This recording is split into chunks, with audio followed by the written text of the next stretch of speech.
Efésios 6, verso de número 10. Eis um texto de que comumente é lido pelos cristãos como um texto de batalha espiritual ou de guerra espiritual. E é. Mas talvez a gente precisa ter uma compreensão mais ampla, mais profunda do que a Bíblia chama de batalha espiritual. E é por isso que nós vamos ler esse texto que vai dar início a uma série de mensagens que nós vamos nos ocupar nos próximos domingos, cujo título é Os Deuses Falsos do Nosso Tempo. Deuses Falsos do Nosso Tempo. Esse é o título da série. E nós vamos buscar subsídios na Bíblia Sagrada para entender que época que nós vivemos. E entendendo a época que nós vivemos, quais são os deuses falsos que dominam a época que nós vivemos.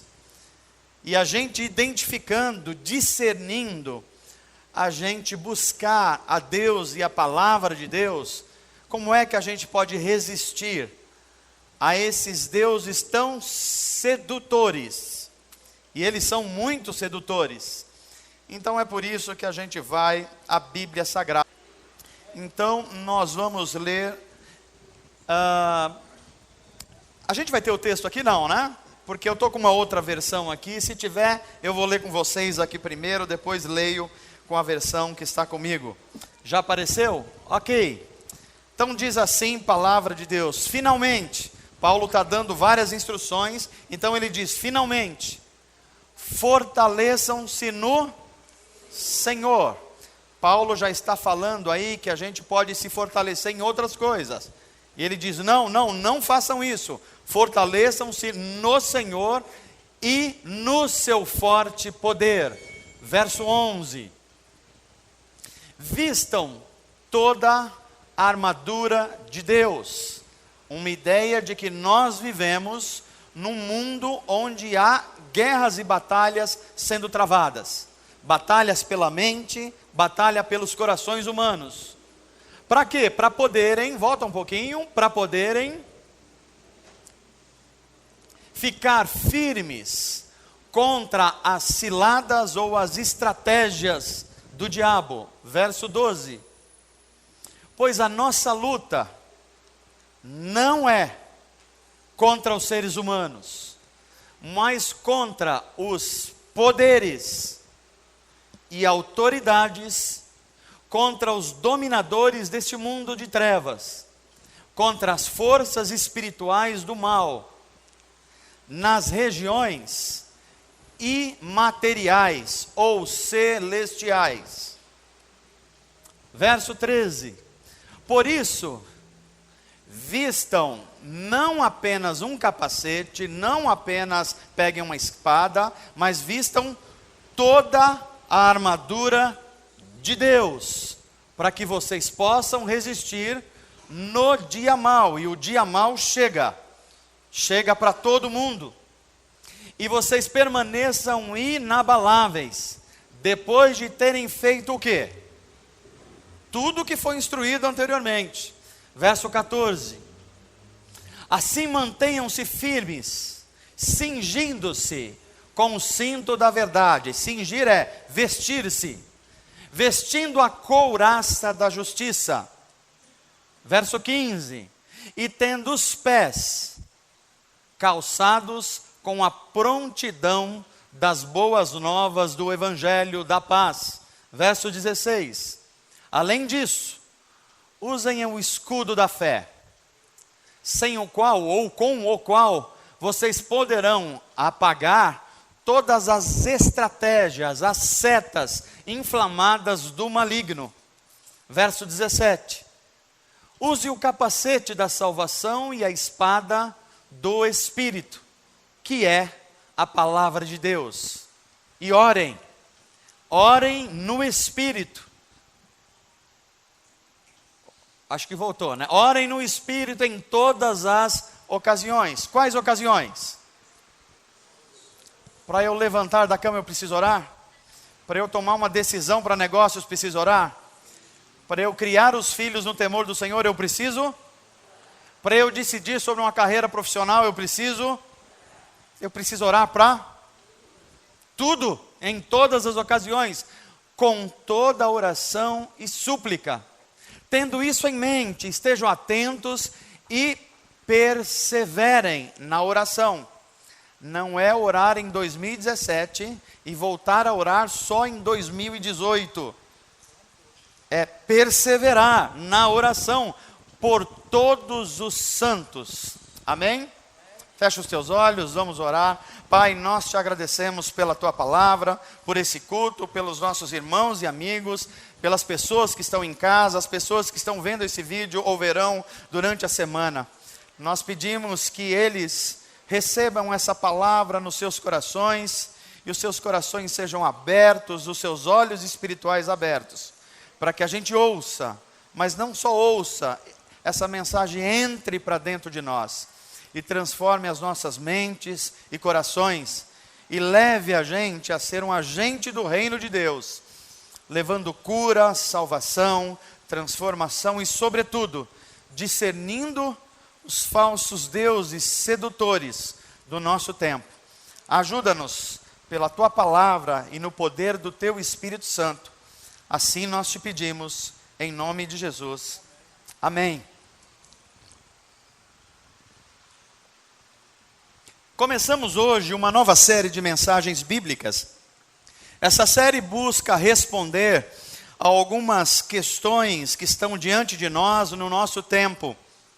E a gente vai buscar na Bíblia Sagrada, que deve ser a nossa fonte de autoridade, como é que a gente responde essas questões. Eu estou começando com essa observação, porque o que define um discípulo de Jesus, um seguidor de Jesus, em primeiro lugar, qual é a fonte de autoridade dele?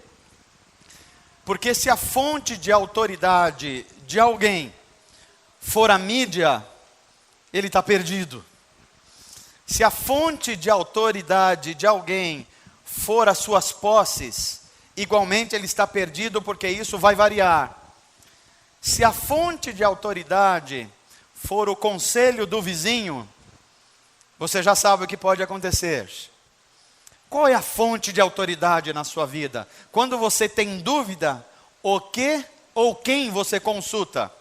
Essa é a primeira grande questão para a vida.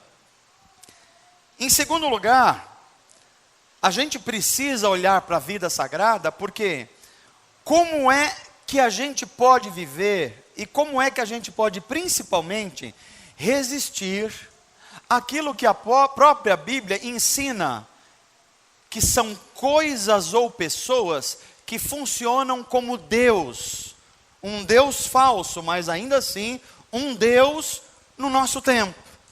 Como é que a gente pode viver num ambiente cultural, num ambiente social, como é o Brasil do nosso tempo, o estado de São Paulo, a cidade de Osasco, a Vila dos Remédios, onde você hoje já consumiu muitas horas, provavelmente, de televisão, muitas horas de internet, muito tempo com redes sociais, e a gente nem chegou no final do dia, e eu tenho cerca de 40 minutos para ajudar você a pensar biblicamente, para que o seu coração seja inundado da palavra de Deus, dos valores da palavra de Deus, e você comece a discernir se há coisas na sua vida que você alimenta e nem se deu conta que pode ser um falso Deus. Então nós estamos num ambiente que muitas coisas prometem para a gente uma vida boa. E um falso Deus tem essa característica. Ele nos chega prometendo coisas interessantes. Ele nos chega dizendo assim: se você fizer tal coisa, você vai ser alguém feliz e bem-sucedido. Um outro tipo de questão é: se você tiver algumas coisas, você será uma pessoa feliz e bem-sucedida. Quando você não é pego no primeiro caso ou no segundo, há uma terceira estratégia. Se você for alguma coisa, então você será feliz e será bem-sucedido. E essas promessas desses deuses do nosso tempo, são promessas que tocam o nosso coração. Por exemplo, é promessa para que você seja admirado. Quem é que não gosta de ser admirado? São promessas para que você seja respeitado. E quem é que não gosta de ser respeitado? E sobretudo uma coisa que está muito em voga no nosso tempo, uma promessa para você ser exclusivo e bem-sucedido. E portanto, quem é respeitado, quem é bem-sucedido e quem é reconhecido, logo é a pessoa que encontrou felicidade. Isso está no centro da nossa vida. Você vai conviver com isso esse ano inteiro. Você vai chegar hoje em casa e a televisão e a propaganda vai estar prometendo isso para você. Você vai amanhã para o seu trabalho e as ideias se você for alguma coisa, se você fizer algumas coisas, você então será uma pessoa exclusiva. E essas promessas desses deuses do nosso tempo, na verdade eles estão resumidos em grandes temas humanos. São 3 grandes temas humanos que você já ouviu um monte de vezes, mas talvez você não tenha percebido os seus filhotes, ou os seus subtemas. 3 coisas: sexo, poder e dinheiro. Ou poder, sexo e dinheiro. Talvez você esteja olhando para mim e falando assim: pastor, essa história é muito antiga. É verdade. E essa história provavelmente ainda irá muito à frente. Porque não tem área da vida, essas 3, que mais aprisionam as pessoas. E por quê? Porque elas prometem muita coisa.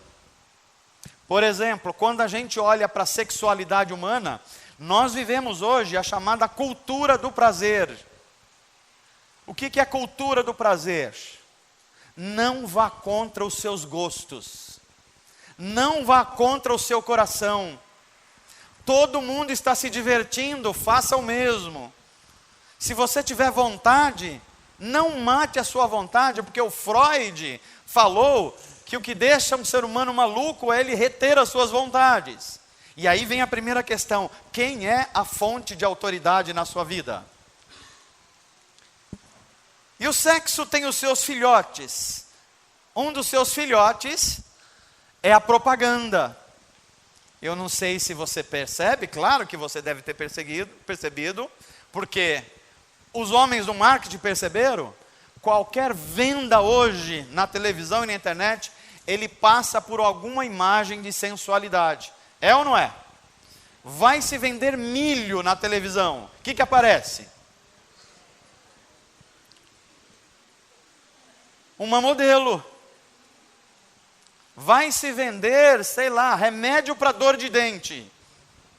Alguma coisa sensualizada. Porque esse é um Deus da nossa época. A cultura do sensitismo ou da sensualidade. Mas não é só essa. Nós estamos vivendo também a cultura da fama, que é o outro nome para poder. Há um desespero quase nas pessoas para sair do meio da multidão e se tornar alguém mais exclusivo. Então promete-se tudo. O seu trabalho vai prometer para você, se você sacrificar a sua vida, trabalhar mais, trabalhar muito, trabalhar na madrugada, trabalhar no domingo, você vai se destacar. Enquanto tem 10 gerentes, você vai ser o único deles que vai se dar bem na sua vida. E tem muita gente fazendo isso. E chegando aos 60 anos de idade, e você que era o primeiro da fila, é mandado embora, e um menino, um estagiário de 25 anos entra no seu lugar com a mesmíssima promessa, só que ganhando muito menos que você. E você está com 65 anos de idade, já não tem mais a esposa, que a esposa não aguentou você não viu os seus filhos crescerem, e eles estão chamando isso de ser bem-sucedido. Cultura do dinheiro é a teoria de que tudo no nosso mundo está à venda.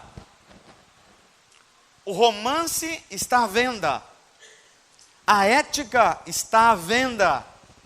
Os seus sentimentos estão à venda. Tudo está à venda na sociedade mercantil. É a ideia do que dinheiro compra tudo. E aí vem um pensador muito importante do século XX, 19 para o 20, chamado Nietzsche. Você deve ter lido alguma coisa, ouvido falar. E o Nietzsche diz assim: há mais ídolos do que realidades no nosso mundo. E esse cara não é cristão. Aliás, ele tem uma posição anticristã na filosofia. Mas ele foi capaz de perceber isso. Mas aí nós vemos um grande pai da reforma protestante, Calvino. Ele olha para a sociedade dele e diz assim: o coração humano é uma fábrica de ídolos. Vou repetir aqui: o coração humano produz ídolos o tempo inteiro. E os ídolos, eles não são coisas novas. A sociedade sempre lidou com isso. Por exemplo, se a gente olha para a cultura antiga, a cultura dos antigos gregos, os gregos tinham deuses para tudo praticamente. Há uma deusa grega chamada Afrodite. E que Afrodite representava? Beleza. Todo mundo que queria um padrão de beleza olhava para Afrodite, oferecia cultos a ela. Os gregos também tinham uma deusa chamada Ártemis, que os romanos chamaram de Diana, Diana dos Efésios, por exemplo. E era o deus do quê? Deus ou deusa da fertilidade e deusa da riqueza. Adore Diana ou adore Ártemis e você vai ser fértil e você vai ser rico. Os gregos também tinham um deus chamado Ares, o deus da guerra. Você está batalhando por alguma coisa, ofereça um culto a Ares. Ele é o deus da guerra e vai guerrear por você. Às vezes eu fico pensando que dentro da igreja cristã está sendo pregado mais o Deus Ares do que o Deus Altíssimo, o Deus da guerra evangélico. Os gregos tinham uma deusa chamada Atena, e você vai se lembrar, porque Atena é aquela deusa a quem foi dedicado aquela obra arquitetônica na Grécia chamada Partenon, onde todo turista que vai à Grécia passa lá e rende as suas homenagens à deusa Atena, ou pelo menos acha lindíssima aquela obra.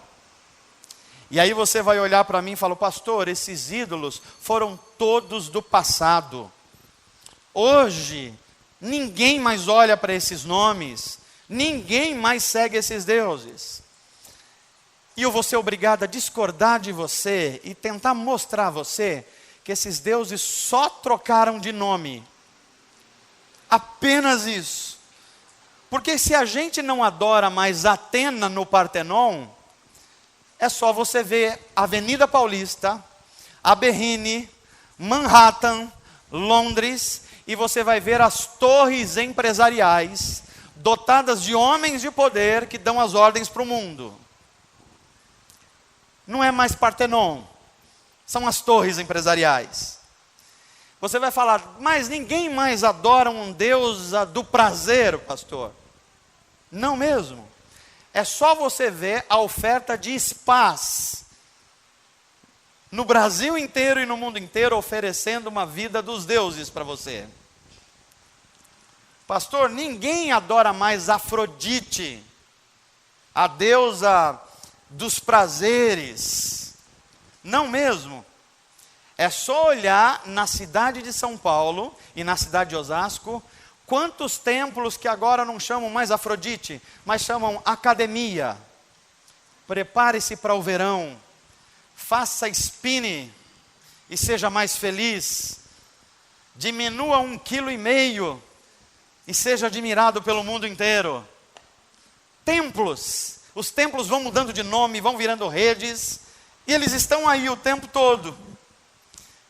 E tem um outro templo bastante popular, que era Coliseu na época dos romanos, e agora chama-se estádios. Eu não sei se você percebeu, mas não é por acaso que os estádios passaram a se chamar não mais estádios, mas arenas. Muito interessante isso. Por que é uma arena? Arena onde os romanos e gregos se reuniam para prestar homenagens a um deus, para ver esporte e adorar os seus ídolos. Muito interessante, não é? Que os nossos principais times do Brasil tenham arenas. E que homens instruídos, homens inteligentes, abandonam suas esposas, seus filhos, seus estudos e um monte de coisa, para ficar um dia inteiro adorando alguma coisa dentro de um estádio de futebol ou em frente a uma televisão. Será que os deuses gregos desapareceram ou eles só tomaram outro nome na nossa época? O problema é que os deuses de lá como os de cá, eles querem sacrifícios, eles exigem sangue.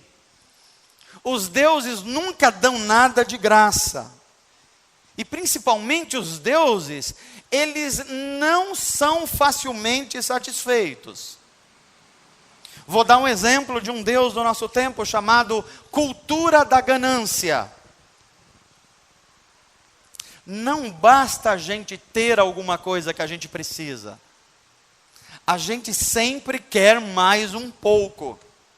Eu estava vendo uma entrevista essa semana de um dos homens mais perigosos do Brasil, que está dentro de um presídio, mas mesmo assim ainda manda em boa parte no Brasil. O nome dele, Fernandinho Beiramar. E o repórter fez uma pergunta interessante para ele. E disse assim: como é que você entrou na vida do crime? Ele falou assim: é porque eu queria uma bicicleta e não tinha. Curioso, né? Aí o repórter pergunta: depois que você teve a bicicleta, por que você continuou? Ah, porque depois da bicicleta eu queria um carro que eu não tinha. E depois você teve o carro? Aí eu queria muitos carros importados porque eu não tinha.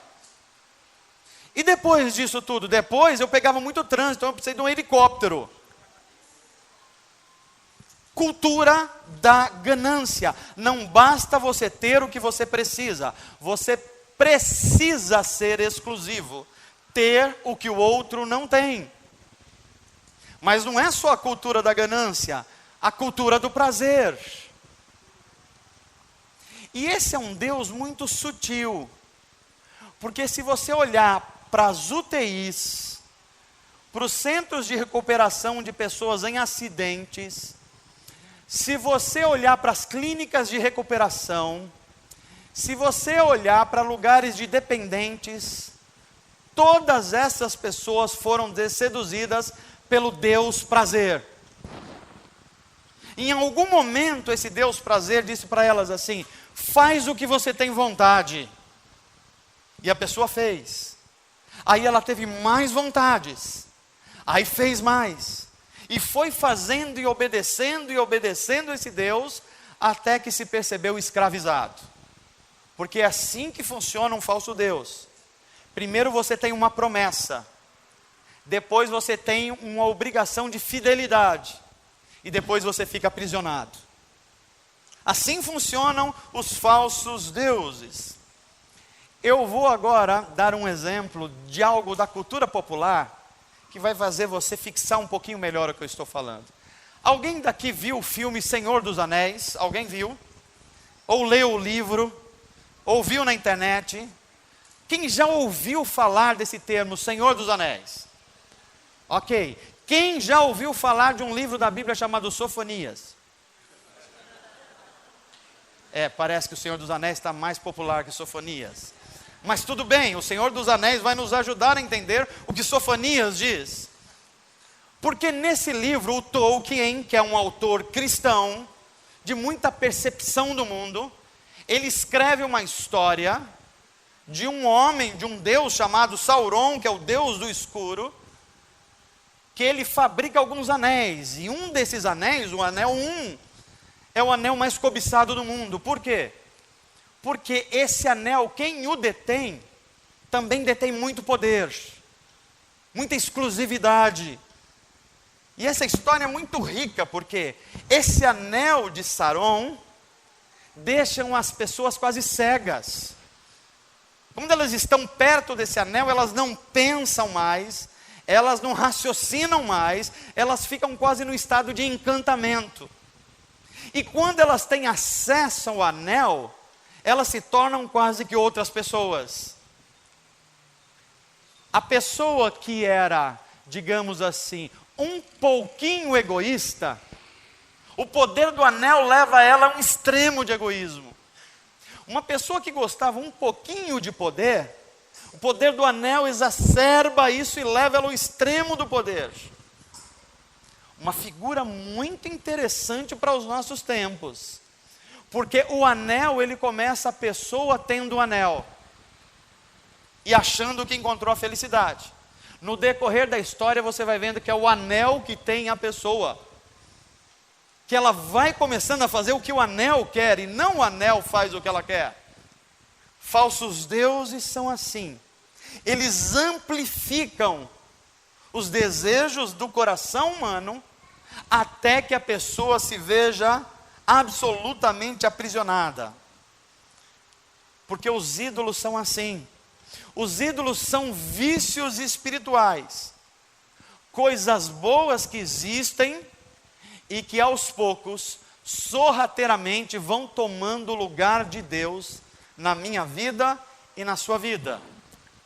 Agora você deve estar pensando assim, pastor, então, os ídolos do nosso tempo são aquelas coisas que são perigosas e que a gente tem que ficar muito de olho nelas e elas são coisas más. Não, não é isso não.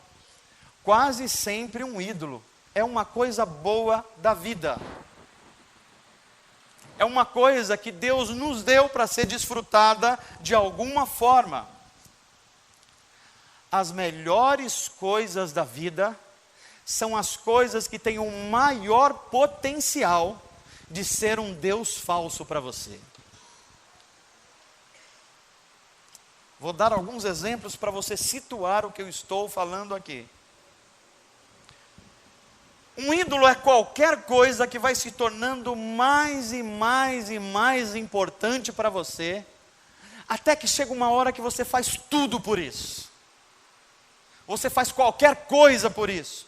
Isso domina os seus sentimentos, domina os teus afetos. Quando isso não vai bem, você está triste. Você só está alegre quando isso está bem.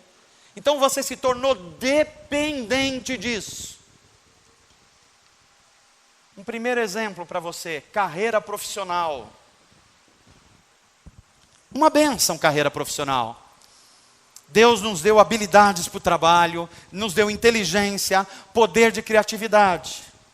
Mas essa coisa boa pode aos poucos tomando a sua vida. Daqui a pouco você acha que só existe vida dentro da carreira profissional. Você não consegue se ver fora daquilo. Se acabar aquilo, acabou você. Se acabar aquilo, acabou a sua alegria. Já se tornou um ídolo. Dinheiro. Dinheiro é bom, gente? Deixa eu ver se tem gente normal nessa igreja. Dinheiro é bom? Quanto de dinheiro que é bom?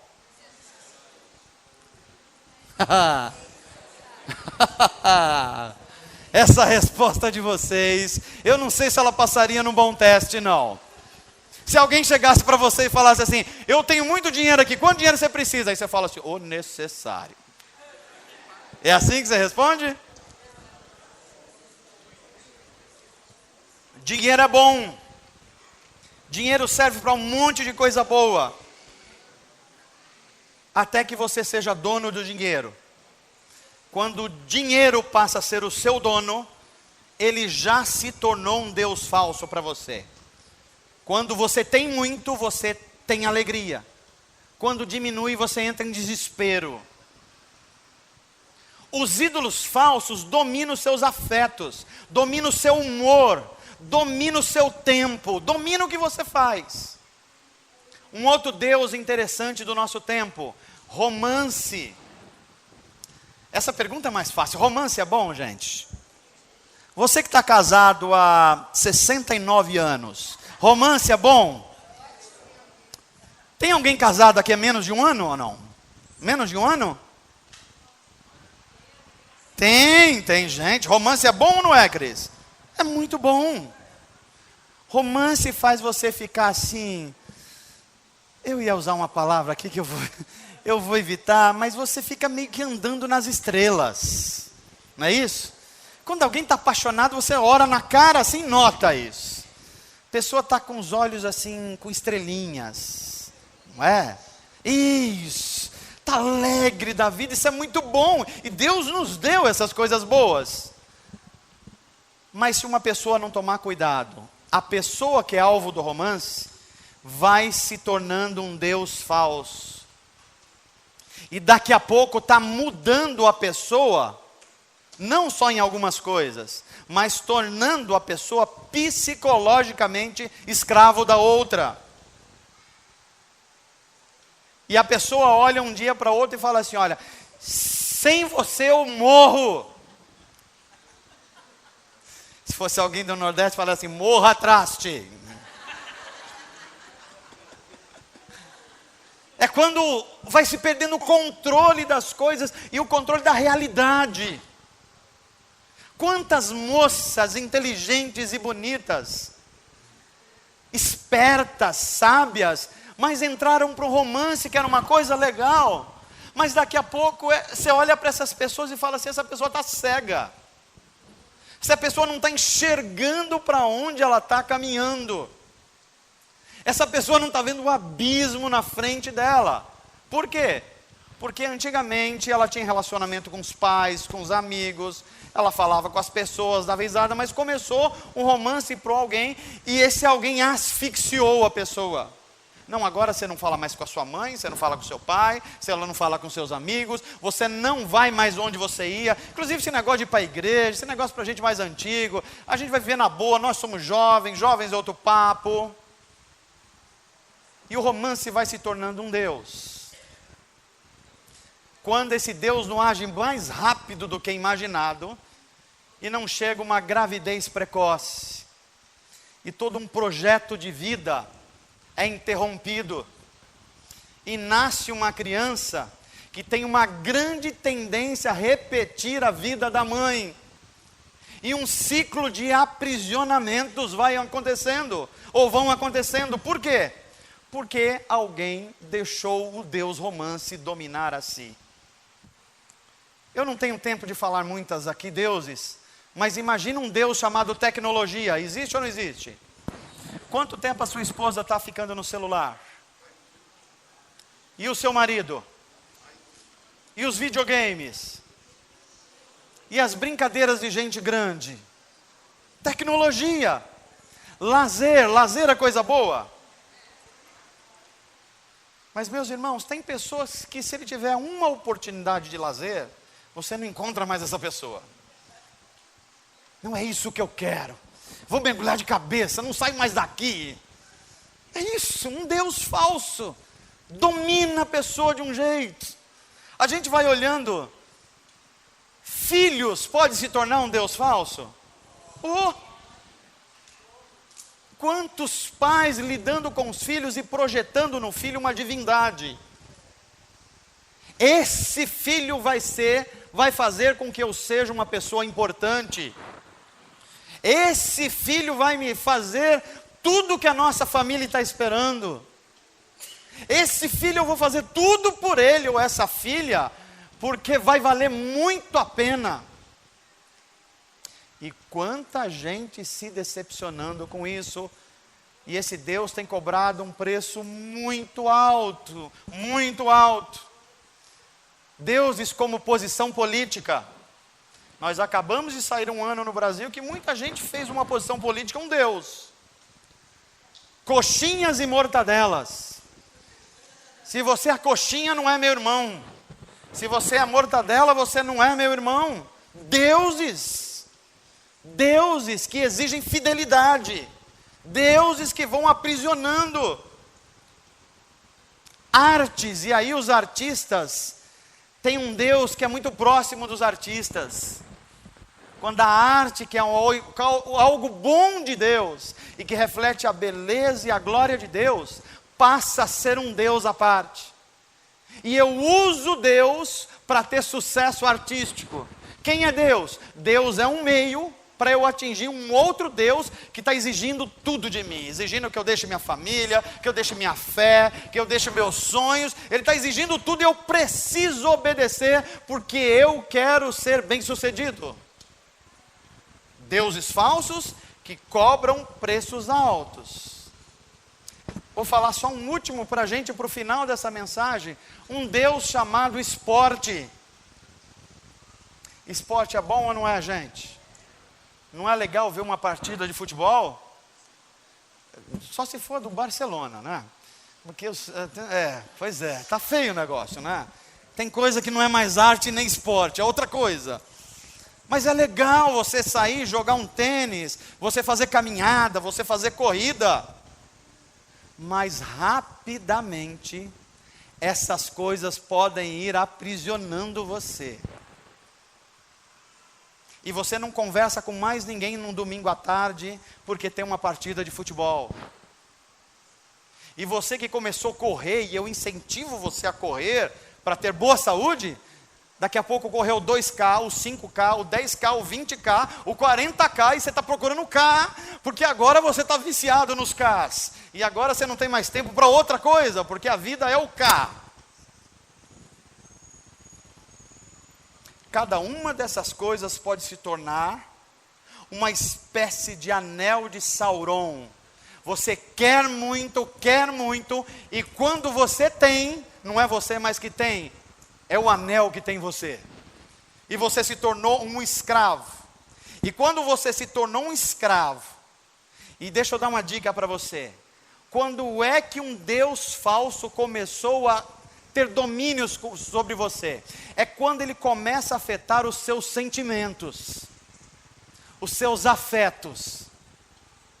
Se você não tem acesso a essa coisa, você muda o humor, você fica chateado demais, você fica meio depressivo.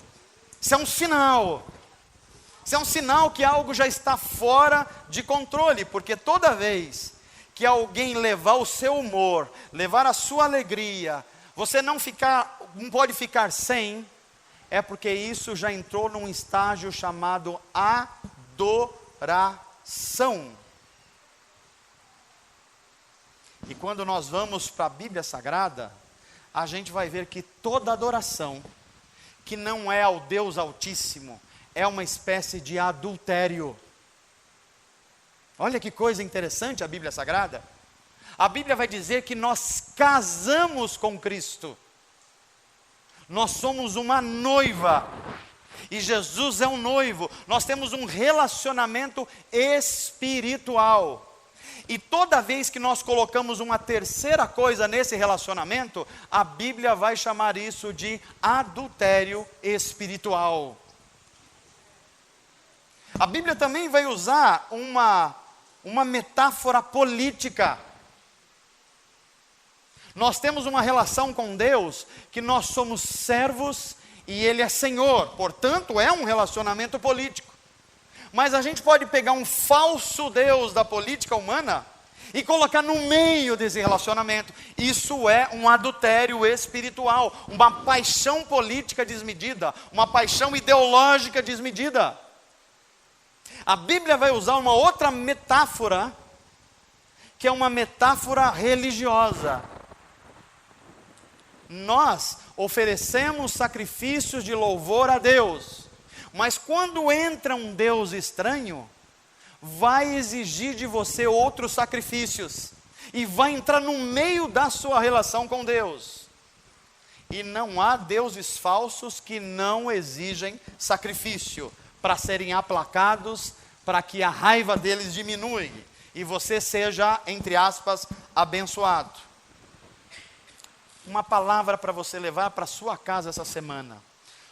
Tudo que controla você se tornou o seu Senhor. Tudo o que controla você pode ser a melhor coisa do mundo. Já tomou o lugar de Deus. E se tomou o lugar de Deus, a Bíblia chama isso de adultério espiritual. Deixa eu chamar a atenção para você, o que muita gente hoje está chamando de problemas psicológicos, são simplesmente idolatria. Vou repetir aqui. Muita gente está olhando para outras pessoas, para a família, e falando assim, esse menino precisa de um psicólogo, essa menina precisa de uma terapia, porque ele está com os problemas psicológicos. Qual é o problema psicológico? Não, pastor, é que ele é muito perfeccionista. Gosta tudo no lugar. Os outros. Porque ele já tem um Deus falso, que é esse pretenso perfeccionismo, que cobra conta. Tente ficar perto de uma pessoa perfeccionista para você ver. É terrível. Porque essa pessoa já tem um Deus, ele deve obediência a alguma coisa. Pessoas que gostam de controlar. Pastor, o senhor não conhece, nós temos um problema psicológico lá em casa, qual é? Minha mãe, pastor. Minha mãe gosta de controlar tudo, ela controla eu, meu pai, minha mãe, o vizinho, a mídia, controla tudo. Não precisa de um psicólogo, não precisa não. Precisa de libertação. Isso é uma idolatria. O sentimento que eu posso controlar tudo, que eu vou controlar tudo. Se você olhar para uma série de coisas, você vai ver que pessoas que parecem uma coisa boa, e um pai fala assim, meu filho, pastor, gosta demais de trabalhar, eu tenho um orgulho dele. Aí você fala, mas que coisa boa, ele gosta de trabalho? Gosta. Mas como é que é o dia a dia dele? Então, ele está trabalhando de segunda a domingo, de domingo a segunda, as férias ele vendeu, e ele não fica bem, ele fica de mau humor se ele não estiver no trabalho, pastor. Ele não precisa de um psicólogo? Não, ele precisa de libertação. Isso é idolatria, tem um outro Deus na vida. Os deuses funcionam como uma tríade. Primeiro ele diz assim, você precisa me amar. Depois eles dizem assim, você precisa confiar em mim. E quando você ama e confia num Deus falso, agora ele diz, você precisa me obedecer. Você vai fazer o que eu quero que você faça. Precisamos discernir esses ídolos. Conto uma história para vocês. Abraão, um dos maiores nomes da Bíblia Sagrada. Deus vem para Abraão e faz uma promessa assombrosa para Abraão. Fala assim, Abraão, se você me obedecer, eu vou dar a você e a sua descendência uma bênção tão grande, que todas as famílias da terra serão abençoadas através de você. O que eu preciso fazer, Deus? Sai da onde você está. Sai do meio da sua família. Sai do meio da sua segurança econômica. Sai do meio dos seus relacionamentos. E você já deve estar identificando que Deus está mandando Abraão deixar alguns falsos ídolos. Sai do meio de tudo isso. E o que é que Deus está pedindo para Abraão? Deixa a segurança, deixa a prosperidade da sua casa e deixa o ambiente pacífico. E eu vou para onde, Deus? Não, essa pergunta não tem. Você vai caminhar, eu me responsabilizo por isso. E Abraão sai. E Deus fala assim, olha, para essa promessa precisa de um filho. E eu vou te dar um filho. E Abraão fala, muito bem, Deus, eu quero demais um filho. Eu sou um patriarca do Oriente Médio, um filho é a minha herança, é a minha família, eu quero demais isso. Só que Deus fala assim, eu vou dar, mas não vou dar agora. Porque eu preciso de uns anos para explicar para você o significado desse filho. E Abraão espera 1 ano, 2 anos, 5 anos, 10 anos, 15 anos e não chega o filho, mas uma hora chega. E quando o filho chega, é a promessa de Deus. Se fosse a gente faria um culto de ação de graças e falasse assim: nós chegamos no auge da vida, Deus me deu tudo que eu precisava, um filho, agora a minha vida está completa. Mas o que faz Deus com Abraão? Deus percebe que no filho, Abraão está trocando afeto por idolatria. Afeto é uma coisa, idolatria é outra. No afeto, quando você tem um problema, você fica meio chateado. Na idolatria, quando surge um problema, você fica desesperado. Essa é a diferença de uma coisa e outra. E aí Deus chama Abraão e fala assim: Abraão, está tudo legal com você? Tá, Deus, eu amo o Senhor demais, o Senhor fez coisas extraordinárias, o Senhor me deu um filho.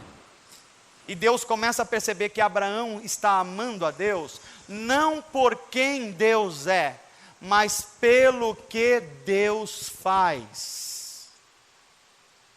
E é muito fácil eu e você amarmos Deus não pelo que Ele é, mas pelo que Ele faz. Qual é o problema disso?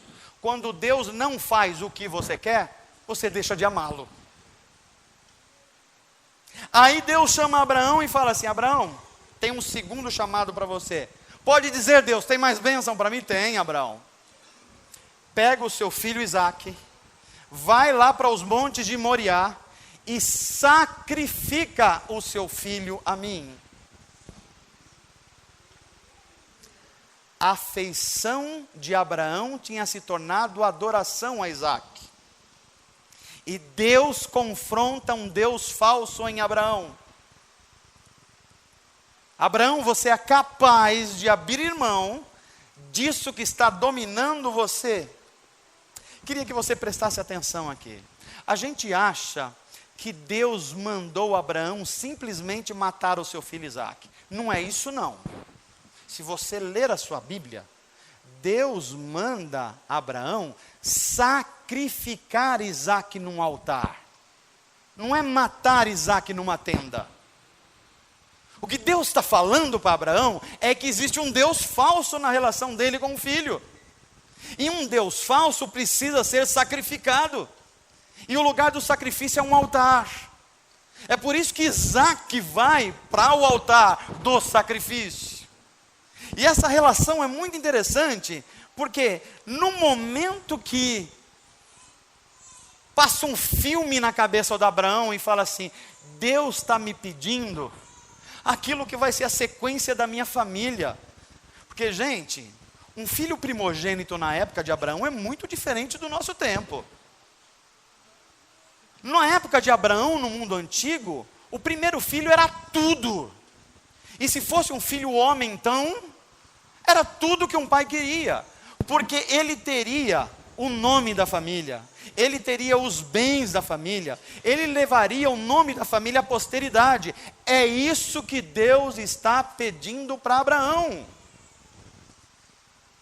E Abraão coloca Isaque em cima, e eu não consigo deixar de perceber como são essas coisas na Bíblia. Você tenta imaginar você sacrificar um filho seu, com mais ou menos 15, 16 anos de idade, e você colocar ele em cima das madeiras, em cima do altar, e falar assim: filho, vai ser você que vai ser sacrificado. Se fosse o seu filho, você acha que ele ia correr muito ou correr pouco do altar? Estaria correndo até agora, né? Mas o Isaque fica lá, é impressionante isso. E o Abraão levanta a mão mesmo. E um coração do pai, eu fico imaginando Abraão, pensando em Sara, o que eu vou dizer para Sara? Foram anos. E tem horas que nós temos que colocar esses deuses que estão no nosso coração no altar do sacrifício, e vai doer, vai incomodar. E é isso que Abraão, quando ele levanta o cutelo para tirar a vida de Isaque, Deus olha para Abraão e fala assim: para, Abraão, acabou de morrer um Deus falso na sua vida, agora você descobriu um Deus verdadeiro. E sabe qual é a beleza de você descobrir um Deus verdadeiro? É que não só Abraão teve Deus como o principal valor da vida, como Deus deu a ele Isaac de novo. Mas não o Isaac que era um Deus falso. Um Isaac agora que é amado com afeto como um filho. Mas Deus está sobre todas as coisas. Amém, gente? Eu caminho para o final dessa mensagem e peço que você faça uma reflexão. Quais as coisas que Deus está chamando para você levar para o Monte Moriá e sacrificar diante dele? Quais as coisas que estão dominando você e até você chegar nesse culto hoje à noite você nem tinha percebido? Mas se isso for tirado de você, você fica mal, você perde a esperança, você perde a alegria, você não se vê fora. Se algo assim na sua vida, é algo que já se tornou o seu Senhor. E Deus está dando a oportunidade de você colocar diante do altar dele. Abraão aprendeu a amar a Deus acima de todas as coisas. Mas Abraão aprendeu mais. No mundo hoje dos 7 bilhões de habitantes, metade, 3 bilhões e meio, tem Abraão como pai. Judaísmo, cristianismo, islamismo. Porque um homem tirou um Deus falso da sua vida e colocou a sua vida diante da vontade de Deus. Em vez de você se lamentar pelos Isaques que Deus está pedindo para você, é hora de você correr para as montanhas de Moriá. E é hora de você colocar diante do altar do Senhor aquilo que está roubando de você, você mesmo. Deixa eu dar um conselho para você como pastor e amigo. Se tiver algo na sua vida, se tiver algo na sua posse, que estiver exercendo domínio em você, isso não é seguro para continuar na sua vida. E você deve falar com Deus hoje a respeito disso. Pastor, como que eu vou identificar isso? A diferença entre pesar e desespero. Quando alguma coisa acontece de mal na minha vida, e eu sinto o embate, eu preciso identificar se isso me gera um pesar, que é natural aos seres humanos, ou se isso me leva ao desespero. Pode ser a sua carreira profissional, pode ser alguma coisa que está nas suas mãos, pode ser um segredo, pode ser um filho, pode ser qualquer coisa. Discernir os ídolos do seu coração é a primeira coisa para a verdadeira liberdade em Deus. Aí entra Jesus de Nazaré e diz assim: se o Filho vos libertar, verdadeiramente sereis livres. Uma coisa é discernir os ídolos, mas outra coisa é voltar-se para Deus. Como é que a gente volta para Deus? Aí vem Jesus de Nazaré e diz assim: eu sou o caminho, eu sou a verdade, eu sou a vida. Ninguém vai ao Pai através de deuses falsos. Só tem um Deus verdadeiro. E aí a gente vai falar assim: Deus, mas esse fardo é muito pesado. Ele vai dizer: não, o meu fardo é leve e o meu jugo é suave. Só Deus pode saciar os desejos do seu coração sem aprisionar você. Qualquer outro Deus falso vai prometer, mas vai aprisionar você. Agora, uma das coisas mais belas, e eu termino essa mensagem, é: Pastor, e se eu falhar com Deus? E se Deus me fizer promessas, e no meio do meu desejo de agradá-lo eu falhar? Será que Deus vai me tratar como os deuses falsos, que exigem sangue, que exigem uma contraproposta? Sim e não. Porque o Deus da Bíblia, o sangue que Ele já exigiu pelo seu pecado, já foi dado lá na cruz do Calvário. Você está debaixo daquele sangue lá. O sangue de Jesus que te purifica e te liberta de todas as prisões espirituais. Mas será então que eu vou ter que sacrificar? Porque é isso que um Deus falso faz. Está aí a diferença do Deus verdadeiro. A Bíblia diz que todos aqueles que pecam, mas se voltam para Deus em arrependimento e em contrição, recebem perdão e misericórdia. Há perdão na casa do Pai. E é por isso que a mensagem do Evangelho, essa mensagem tão linda, é uma mensagem que você precisa se posicionar. Não importa se você veio na igreja hoje, se você está 1 ano, se você está 10 anos ou 20 anos.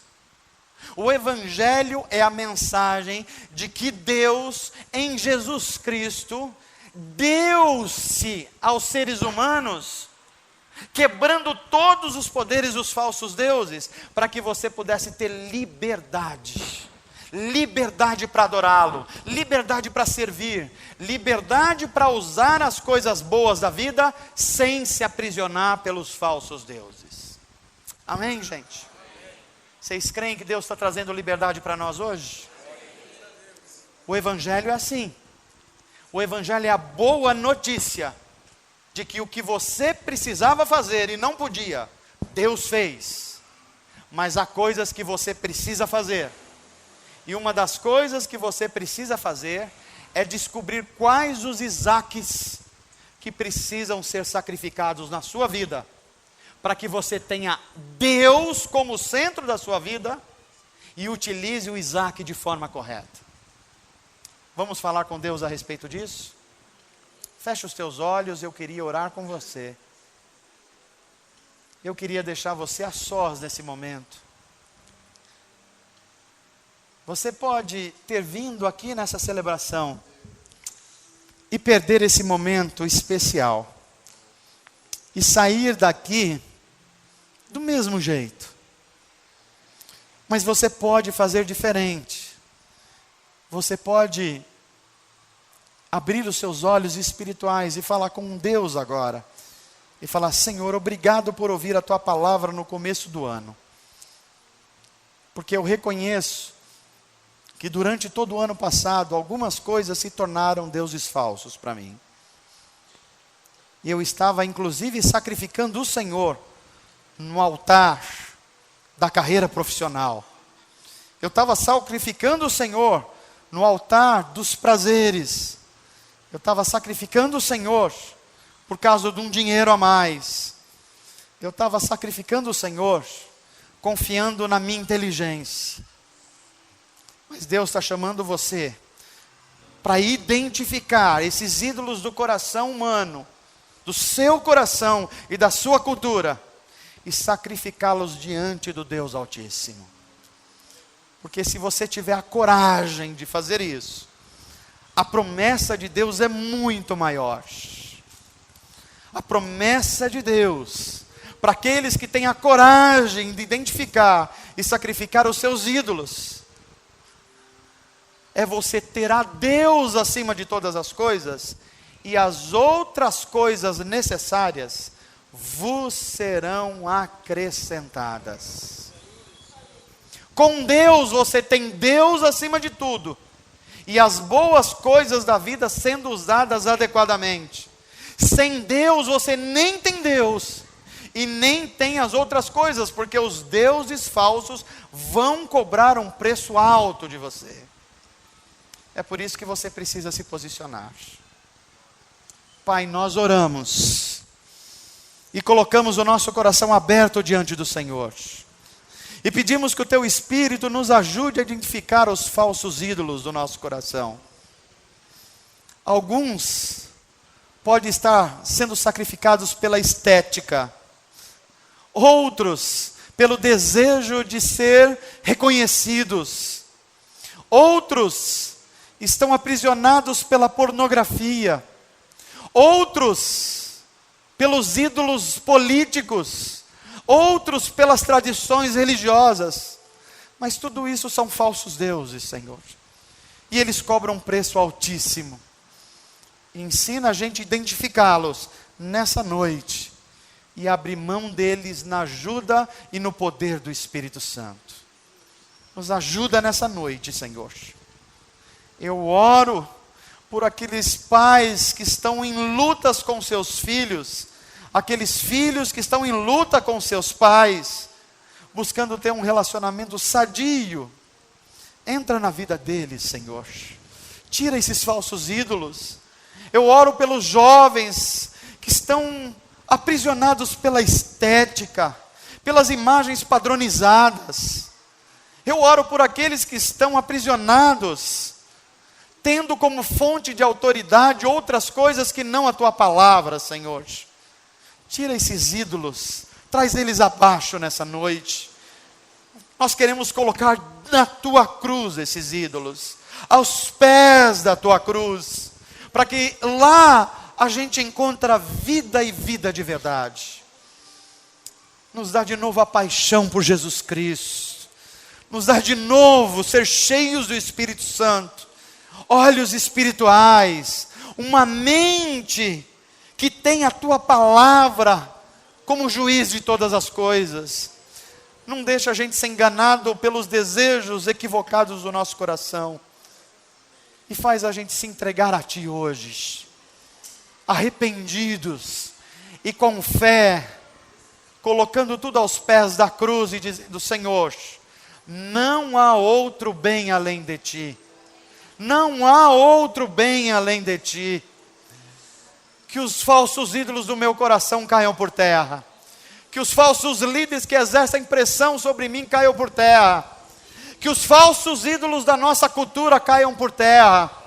Que os falsos ídolos da nossa política caiam por terra. Que os falsos ídolos do mundo empresarial caiam por terra. Que os falsos ídolos da religião caiam por terra. E todos eles sejam sacrificados no altar do Deus Altíssimo. Aí a gente vai experimentar a tua palavra. Quem quiser ganhar a vida seguindo os falsos deuses, vai perdê-la. Mas quem perder a sua vida sacrificando os falsos deuses no meu altar, esse vai ganhar a vida eterna. E nós queremos essa vida eterna, que é Jesus Cristo. Nós queremos andar como Ele, viver como Ele, no poder dEle, para ser uma bênção como Ele, e ser uma boa notícia para todas as pessoas ao nosso redor. Que essa mensagem esteja no nosso coração, que esse desejo de trazer outras pessoas para Jesus esteja no nosso coração. Assim nós te pedimos, te agradecemos, em nome de Jesus, para a tua glória e para o nosso bem. Amém. Que Deus te abençoe, em nome de Jesus, para a glória de Deus.